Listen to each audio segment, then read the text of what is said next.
Darjah 5 tauhid. Bagi tauhid akan disambung bagi subtopik 1.2.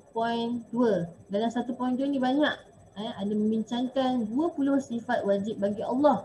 Jadinya untuk kali ini kita akan pelajari 1.22 dan 1.23. Okey. 1.22. Dalil kidam Allah Ta'ala. Cikgu ulang balik apa yang dimaksudkan dengan dalil. Dalil adalah bukti. Okey. Apa yang dimaksudkan dengan kidam? Kidam adalah terdahulu. Maksudnya Allah bersifat kidam. Allah tidak bersifat baharu. Okey. Kidam bermaksud terdahulu. Okey, tengok kursor panah warna biru. Jikalau Allah Ta'ala tidak bersifat kidam, nescaya ia baharu. Jika Allah Ta'ala baharu, maka tentulah Allah Ta'ala memerlukan pencipta lain untuk menjadikannya. Okay. Maksud kat sini, yang dibahaskan dalam dalil akli ini, Allah tidak bersifat baharu. Okay. Sekiranya Allah bersifat baharu, maka tentulah Allah memerlukan pencipta lain. Maksudnya Allah ni ada ibu bapa.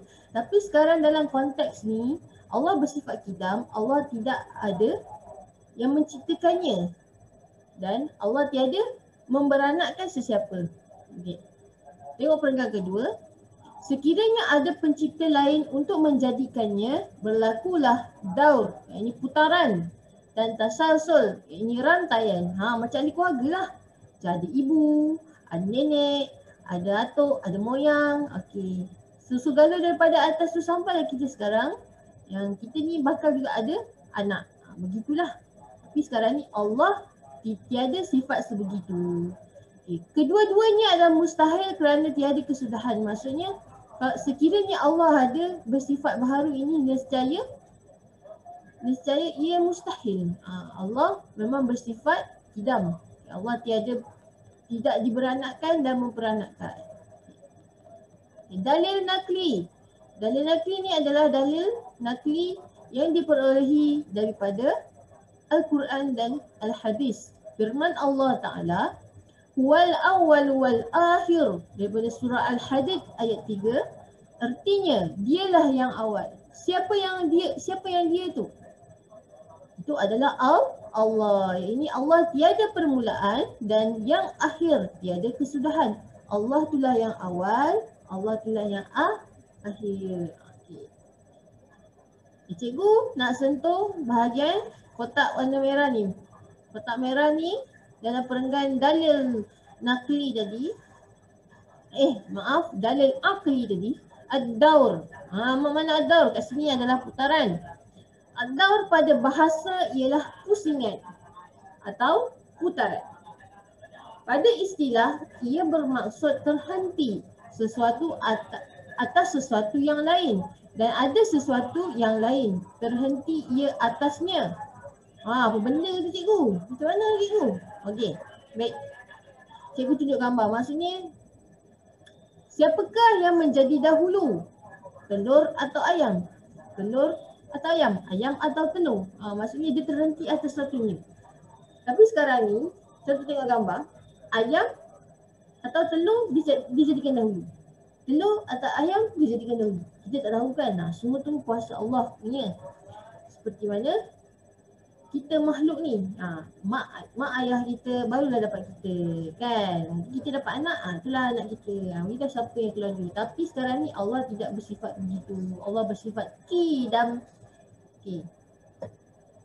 Tasalsul yang kotak merah ni. Pada istilah pula, tasalsul pada bahasa ialah rantaian. Okey, rantaian. Okay. Pada istilah pula ialah berhubung atau bersambung-sambung beberapa perkara tanpa ada kesudahan. Contohnya manusia. Manusia ni diciptakan daripada manusia tu juga. Tapi yang menciptakan Allah. Dia ada awal dan dia ada akhir. Okay. Dan dia sentiasa bersambung-sambung. Okey, contoh tengok jim. Jim dijadikan oleh ta. Okey, ta dijadikan oleh ta. Ta dijadikan oleh ba. Alif dijadikan oleh tak tahu. Sekarang ni cikgu bagi contoh diri cikgu sendiri. Contoh Nurul Jannah binti Mak Yassin dilahirkan oleh Mak Yassin bin Mukhtar ikut keturunan. Kemudian ayah cikgu dilahirkan oleh Mukhtar bin Abdullah, itu atuk cikgu. Ini silap kemudian Abdullah bin Yaakob kat sini, ini silap. Dan Yaakob bin cikgu tak tahu. Ni keturunan. Susul galuh. Family tree macam Ulfa, Nazmi kahwin dapat Hafiz. Ifan dan Hani dapat Hafizin. Lepas tu Hafiz dengan Hafizin dapat Kaisara dengan Haris. Dapat tak ni? Susul galuh je. Begitulah kita sebagai makhluk. Tapi Allah tidak bersifat begini. Okay, dah masuk 1.2.3 dalil baqa Allah Ta'ala. Yang apa yang dimaksudkan dengan baqa? Okay, alam baqa. Tu alam baqa. Tapi sekarang ni baqa ni adalah kekal.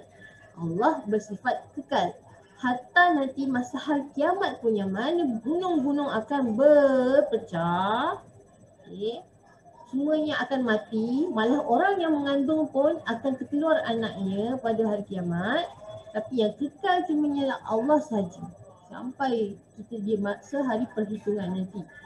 Nak tahu? Okay. Dalil akli. Apa hujahan tentang dalil akli? Jikalau Allah tidak bersifat kekal, sekiranya Allah tidak bersifat kekal, maka Allah juga tidak bersifat terdahulu kerana pada ketika itu kewujudannya bersifat harus, iaitu boleh kekal dan boleh tiada. Sekiranya dalil akli ini membincangkan Allah tidak bersifat kekal. Sebab itulah Allah kekal. Bila Allah kekal ni, Allah yang awal, Allah juga yang berada di akhir. Kita tengok harus ni. Bila kewujudannya harus, maka ianya adalah baharu.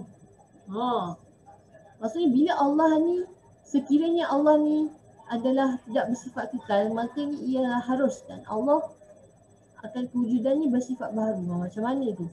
Sebab itulah Allah ni, Allah lah berdiri dengan sendiri. Manusia ni memang perlukan bantuan. Maka tiap-tiap yang wajib kekal, maka ianya tidak binasa. Macam itulah Allah. Allah yang wajib kekal, jadinya Allah tidak akan binasa. Sebab semua alam ni yang bintang, planet, itu semuanya adalah akan binasa sebab dia tidak kekal. Tapi yang kekalnya adalah Allah Subhanahu Wa Taala. Okay, dalil nakli. Okay, dalil hujah berkenaan dengan sifat baqa, sifat wajib bagi Allah. Firman Allah Ta'ala surah Ar-Rahman ayat 26 dan 27.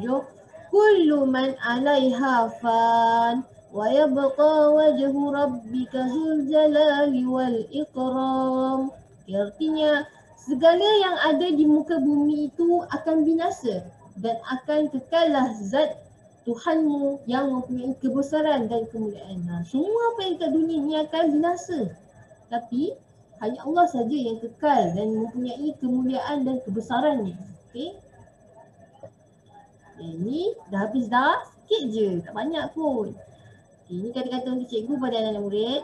Sesiapa yang tidak pernah mengecapi pahit getih menuntut ilmu walaupun seketika, maka ia akan terjerumus ke dalam kejahilan seumur hidup. Tauhid ni penting. Nampak macam tak penting. Walaupun kita belajar benda yang tak nampak, kan? Tak nampak. Tapi kita boleh berfikir. Sebab itulah Allah kurniakan kita akal. Tengok gambar ni menenangkan baik. Itu saja daripada cikgu berkenaan dengan tauhid pelajaran 1.2.2 dan 1.2.3. Itu saja. Assalamualaikum warahmatullahi wabarakatuh.